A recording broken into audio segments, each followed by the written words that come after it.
aval régional. 7. La domination linguistique et culturelle. Eh bien, la langue française, héritage colonial, s'est imposée comme langue officielle et administrative. L'Organisation internationale de la francophonie, largement pilotée depuis Paris, structure cet espace culturel. Pourtant, alors que plus de 60% des francophones vivent en Afrique, les langues nationales restent marginalisées. Les pays de l'AES ont amorcé une rupture en revalorisant leurs langues et cultures, signe d'une volonté de réappropriation identitaire. 8.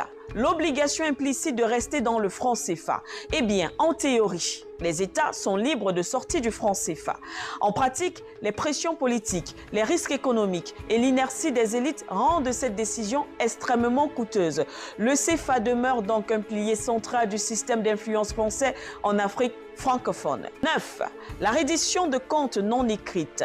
De nombreux chefs d'État africains présentent leur bilan, projets et orientations économiques à Paris, recherchant bien sûr son soutien et rassurent les investisseurs à travers des signaux venus de la France. Eh bien, les grandes décisions stratégiques sont souvent discutées hors du continent. 10.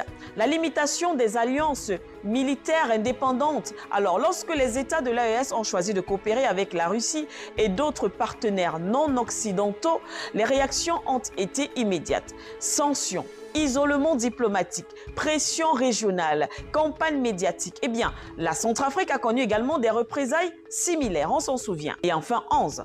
L'alignement diplomatique obligatoire. Aux Nations Unies, notamment sur la crise ukrainienne, plusieurs pays africains ont subi des pressions directes pour s'aligner sur les positions occidentales. Ceux qui ont refusé ont vu leur aide réduite ou suspendue. Mais il faut le dire également clairement, aucun système ne survit sans relais interne. L'Afrique ne pourra se libérer sans volonté politique. Aucun peuple ne s'est affranchi sans courage. Il ne s'agit plus seulement de dénoncer les continuités coloniales, mais de rompre, d'assumer et bien sûr de construire. Commentez, likez et partagez la vidéo. Surtout n'oubliez pas de vous abonner.